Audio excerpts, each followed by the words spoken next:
राज्यसभा के सांसद और कांग्रेस नेता इमरान प्रताप गढ़ी ने राज्यसभा के अंदर सीधे तौर पर बगावती लहजा दिखाया। उन्होंने ये बताया कि किस तरीके से वक्फ संशोधन बिल मुसलमानों के साथ एक बहुत बड़ा खिलवाड़ है, इस मुल्क के आईन के साथ एक बड़ा खिलवाड़ है।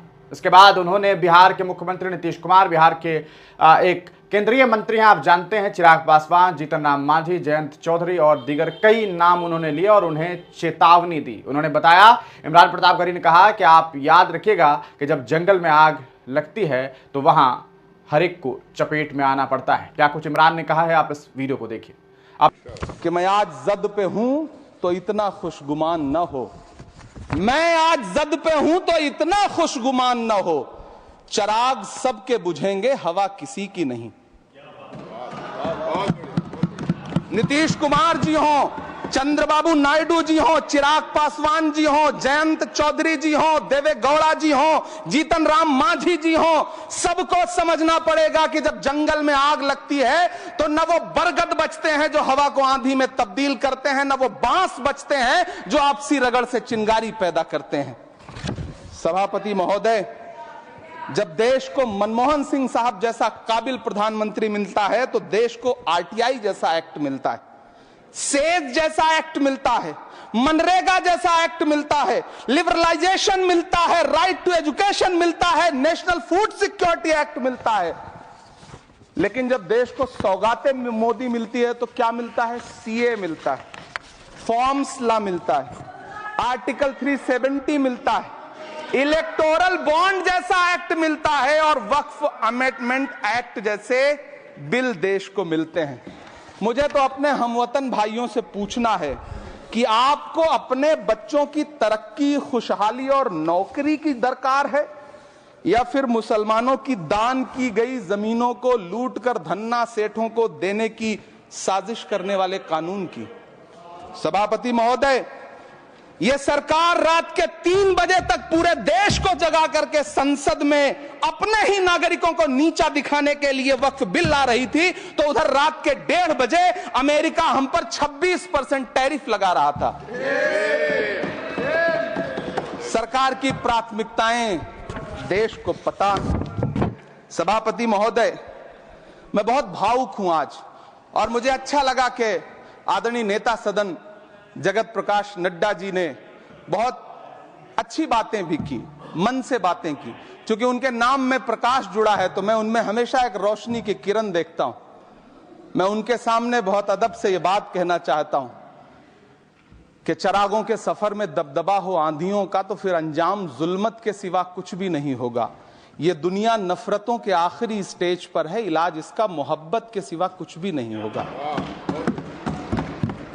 मैं भावुक हूं, मेरी पलकें गीली हैं। अगर देश की एक बहुत बड़ी आबादी को लगता है कि आप उसका भला करने के लिए नहीं बल्कि उनकी इबादतगाहों, उनकी कब्रिस्तानों, उनकी खानकाहों को बर्बाद करने का बिल ला रहे हैं, तो फिर आप अगर समझाने में नाकामयाब रहे हैं तो यह आपकी नाकामयाबी है। पहले समझाइए, उसके बाद कोई बिल लेकर के आइए, तब शायद हम आपका इतनी पुरजोर तरीके से विरोध ना करें।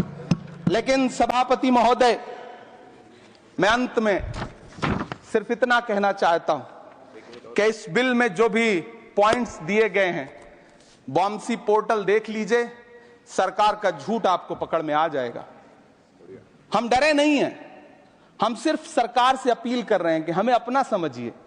हम आपके अपने हैं, इस देश के नागरिक हैं और आप ताकत में हैं। संख्या बल के आधार पर बिल हो सकता है आप पास करा ले, लेकिन आपको यह बात समझनी पड़ेगी कि हम तो वो तारीख हैं, जहनों में रहना है जिसे, कागजी पुर्जे नहीं जो फाड़ डाले जाएंगे। जिस जमीन पर मैं खड़ा हूं यह मेरी पहचान है। आप आंधी हैं तो क्या मुझको उड़ा ले जाएंगे? आपको यह बात समझनी पड़ेगी। आपको अगर इतना विपक्ष की तरफ से पहले जेपीसी में इतने सारे पॉइंट्स आए और उसके बाद कल से लोकसभा में और राज्यसभा में सुझाव आप सुनने को तैयार नहीं है, लोगों की शंका को दूर करने के बारे में आप बिल्कुल सोच नहीं रहे, बस आप कह रहे हैं यह बिल उम्मीद की नई किरण है। नहीं साहब, इसे भले किरण जी लेके आए हैं, लेकिन ये उम्मीद की नहीं बल्कि नाउम्मीदी की किरण है। और इस देश की एक बहुत बड़ी आबादी इस बात से खदशे में है, शक में है कि आप सीधे उनकी जमीनों को लूट करके धन्ना सेठों को बेचना चाहते हैं। मेरी अब भी आपसे अपील है कि इस बिल को वापस लीजिए। यह बिल कहीं से आपके अपने नागरिकों के लिए अच्छा नहीं है। यह बिल सिर्फ इस देश के मुसलमानों को नीचा दिखाने का और अपने एक ऐसे मतदाता वर्ग को खुश करने का बिल है जिनको इस बिल के पास हो जाने से कुछ मिलेगा भी नहीं, लेकिन आप एक नैरेटिव देना चाहते हैं, एक मैसेज देना चाहते हैं। मेरी आपसे अपील है कि कृपया ये जो सबका साथ सबका विकास का नारा है, इस नारे को रत्ती भर तो चरित्रार्थ कर दीजिए। बहुत बहुत धन्यवाद।